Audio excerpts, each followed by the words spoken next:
O Plan Xeral de Ordenación Municipal está en este momento en fase de exposición pública e tamén neste momento estáse vivindo o que é o desembarco dos partidos políticos, por un lado o PSOE, dende o propio Concello, por outro lado o Partido Popular. En definitiva, o que uns piden é que non se alegue e os que outros piden é que se alegue, algo que é incomprensible, tendo en conta precisamente que a alegación é xusto o que nos queda a aquelas persoas que consideremos ou que consideren que non están suficientemente ben atendidos os seus intereses no que é a redacción do Plan Xeral de Ordenación Municipal.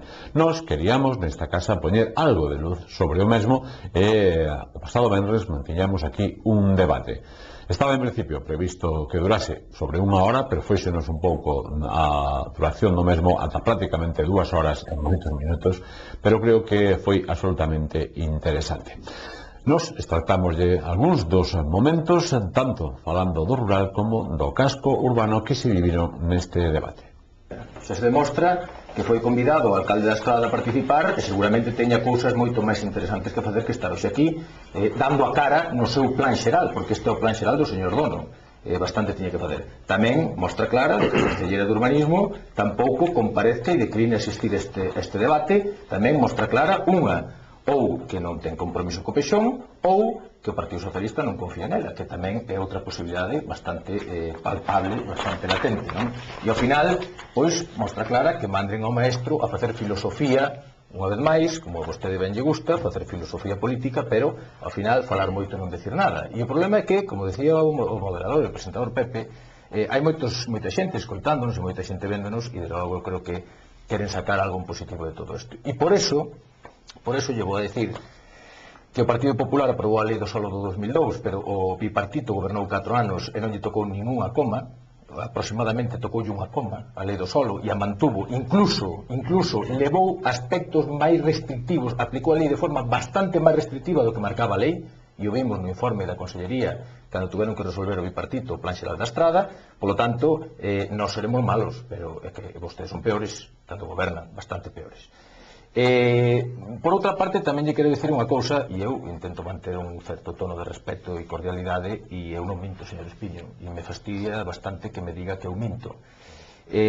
Aquí o único que minte e o único que falta a verdad é o Partido Socialista, e hoxe o papel que representa vostede, tremendo papel, representa vostede a mentira personificada. Eu personalmente lle chamei a este plan o plan das mentiras, o plan das grandes mentiras, pero seguimos intentando enganar constantemente a poboación, e iso é un problema co que vostedes se van a ter que atopar e co que van a ter que facer frente, porque, señor Espiño, o mellor, e andan polo pueblo, podemos tomar, se quere, un día un chiquito con algún dos seus vellos compatriotas ou camaradas de partido, donde iban casa por casa presentando centos de alegacións no Concello para cargarse o Plan Xeral da Estrada. Podemos, e seguramente coincidamos no pueblo dando un paseo moitas veces.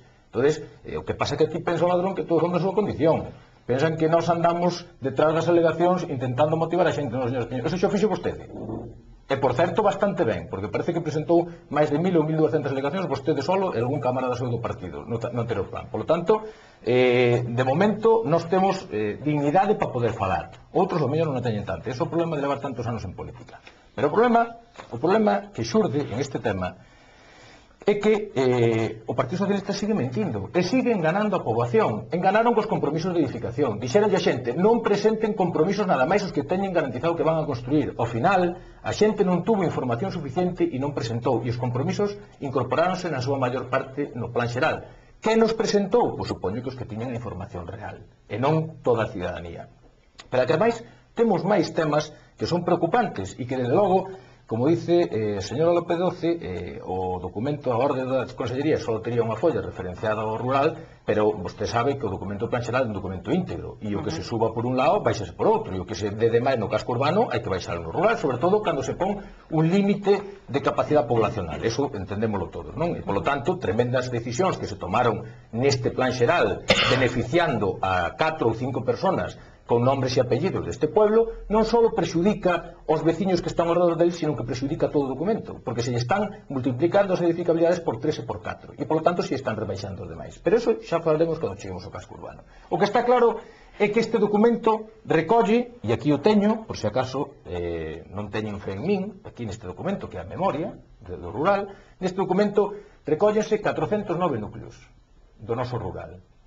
Primeiro problema, primeiro fallo, vostede decía que había que identificar os 475 núcleos. Aquí recolle 409, moi ben. Dos cuales, eu quero lle recordar, porque eu me permitín ou tuven o privilexio de poder lerme todo este tomo. Alégrome de que... Todo o tomo. E é moi interesante, ademais, recomendo yo. É un exercicio moi interesante, porque aquí salen temas moi interesantes. Mire, dos 490 núcleos que hai no rural, neste documento, delimitados, do 409, os núcleos 221 non teñen área de expansión. Neste documento está claro, cando a concelleira salía e o Partido Socialista dicindo que o 95% dos núcleos da estrada tiñan área de expansión, é unha auténtica falacia. Eso é mentir, señor Espiño. Eso sí que é mentir. E aquí están as probas para acreditalo. 221 núcleos, o que representa o 54% dos 409, non teñen área de expansión. E aquí, nas súas fichas relativas, aparecen todos e cada un dos núcleos do noso rural detallados. Todos, se quere presto yo para que lle bote un vistazo.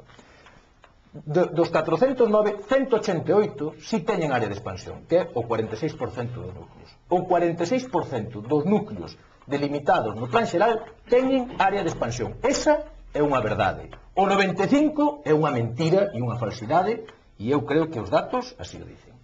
Pero hai máis aínda.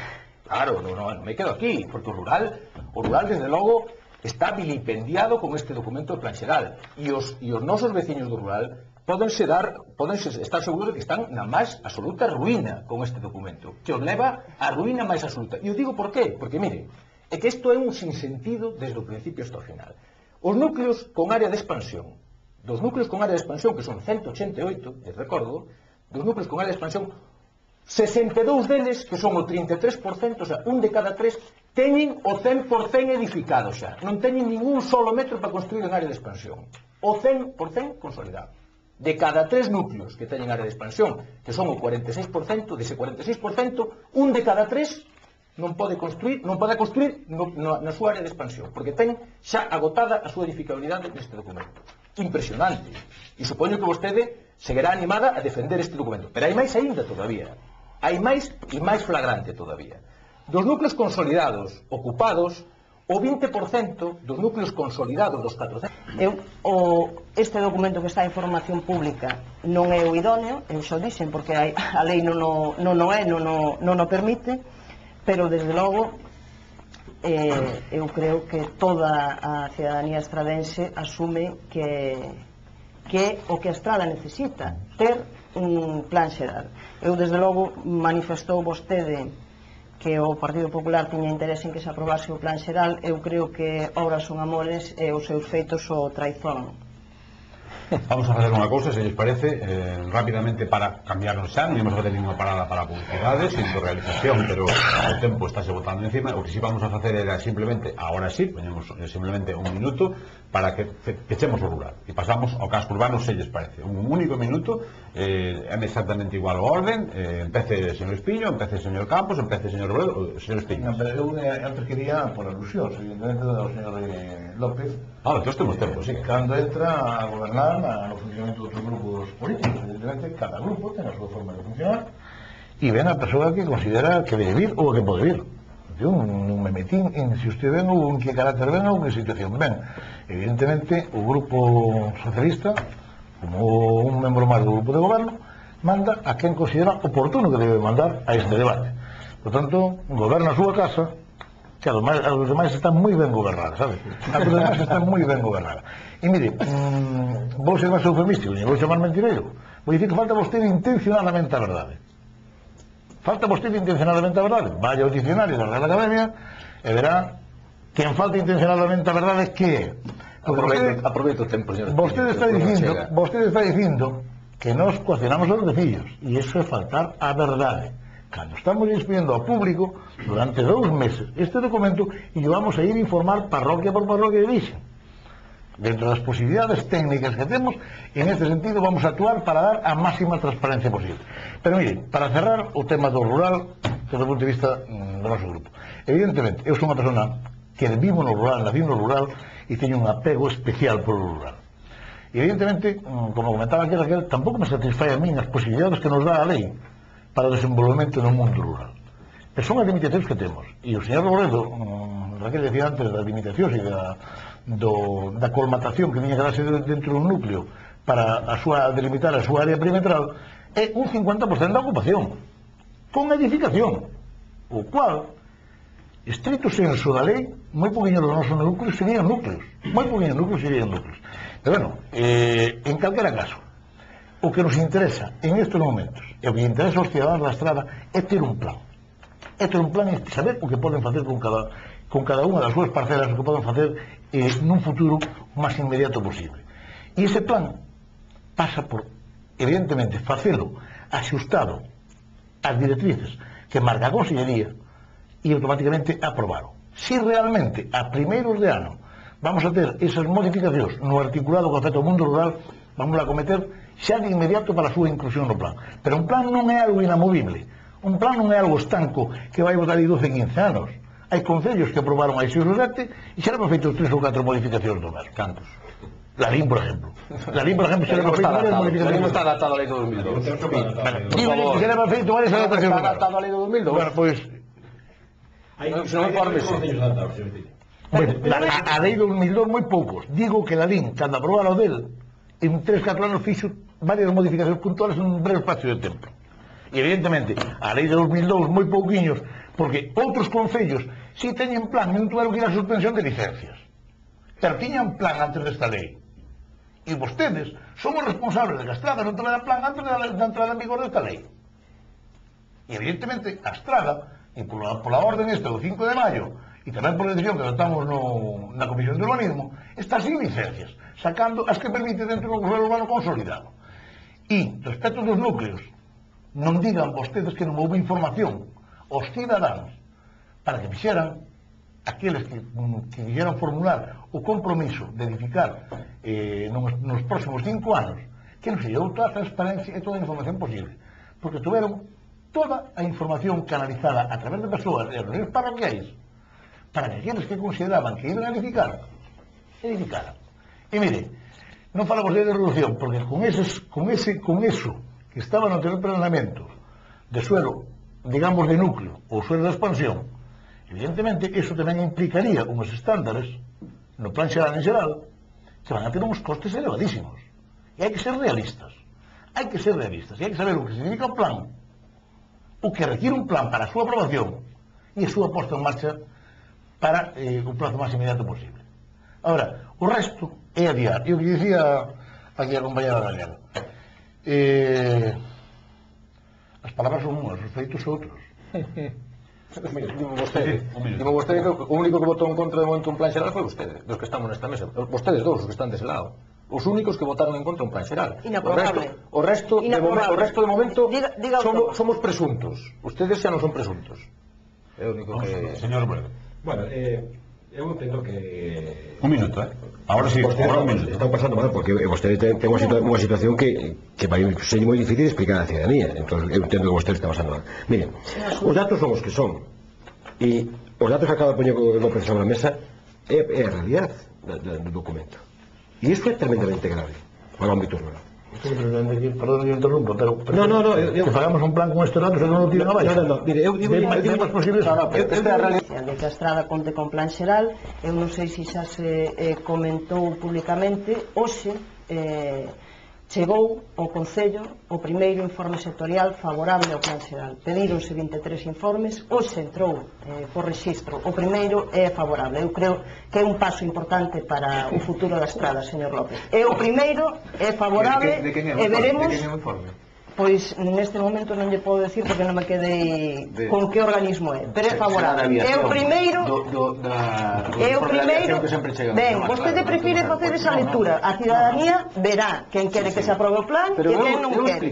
Eu prefiro facer unha lectura positiva. Chegou xa o primeiro informe e é favorable, dame igual de quen sea. Vostede veu os números do Pexón? Escoitou a intervención que fixen eu e sigue defendendo o plan xeral. Home, que vostede unha sarta de mentiras. Hai unha sarta, os números que eu acabo de Unha dicir son sarta de mentiras. Unha sarta de manipulación. Entonces, no, pero perdona un momento, porque entonces o que é unha manipulación ou mentira é o documento do plan xeral, evidentemente, porque os datos están extraídos sin ningún tipo de maquillaxe nin retocaos deste documento. Si houbera unha sarta de mentiras e manipulación, entonces confírmame que o plan xeral é unha sarta de mentiras, é unha manipulación e un documento infumable. É o que me está confirmando na súa intervención. Terminamos. Vamos a darles agora un minuto, pero polo reloj, un minuto a cada un de vostedes, un minuto. Esta vez sí. Por unha vez vamos a facer como a televisión española, 59 segundos e cortamos o micrófono. Bueno, creo que se chama 59 segundos, non? Bueno, pois un minuto, por favor, para simplemente en ese minuto terminar o debate, porque regollo guante, faremos máis debates, quizá non tan longos, pero faremos máis debates. Señor Espiño, empece. Pois que se mezclaron tantas churras carmelinas aquí que isto máis ben parece un galiñero alporizado que un debate de xente civilizada e que ven, digamos, a facer unha expresión clara e nítida os ciudadanos de distintas posturas que poden estar confrontadas, pero que por lo menos sexan respetuosas. Pero eu que quixera matizar algo, é dicir, os números son como se te dicen. Evidentemente, se vostede me dice que pasar de 150.000 habitantes a 38.000 como contempla o plan, bueno, eso indica claramente que vostede de números, ainda que os manexa, non ten puñetera idea, con perdón da expresión, porque mire, de demografía, e hai uns parámetros de expansión ou de recesión dos movimientos demográficos que están fundamentados nos estudios que son universais. Tende incluso pues, as tendencias, movilización temporal, inmigración, emigración, natalidade, mortalidade, etc. ¿no? Pero iso vostedes non ten en conta. E cara ao tema das dotacións e os xadrís e da repercusión que vostede fala e das consecuencias da política da esquerda. A política da esquerda precisamente o que fai é buscar cargas equitativas de reparto, de distribución de cargas e de beneficios entre todos os ciudadanos. Se a Estrada houbera tido un goberno de progreso nos últimos 30 anos, non tería que dotar agora de estándares de equipamento, dotacións, zonas verdes e viais, como ten que dotar, con cargo a todos os cidadáns, porque houberan, todos os que edificaron a todo de hoxe, houberan tido que poñer da súa parte para esas zonas verdes, para esos aparcamentos. Iso é o principio básico do urbanismo. Reparto xusto de cargas e beneficios. Fale urbano consolidado. Por favor, fale con propiedad. Señor López Campos, un minuto. É que, vamos a ver, o desarrollo urbanístico da Estrada, o suelo urbano consolidado, onde están os aproveitamentos urbanísticos, señor Espiño? Por moito plan xeral que teña. Hai 30 anos no de Santiago no suelo urbano consolidado. Pois, nas normas subsidiarias estaban. Nas normas subsidiarias estaba, se non se podera ver. Porque teníamos ese planeamento. Por lo menos sea vostede coherente e sea sensato co que di. O que está claro é que hai unha cousa. Na súa intervención, eu non sei se diría 10 palabras do plan xeral. Eu sei que ven aquí, incómodo, estuvo incómodo todo o debate, parece que isto é unha pérdida de tempo, desde logo o seu equipo, non, xa, bueno, así, esa é a súa democracia, o seu talante, e o demostraron tamén durante un diputado na oposición non vale para nada, e con frases célebres que pasarán a historia, sobre todo o que acertan sobre elas.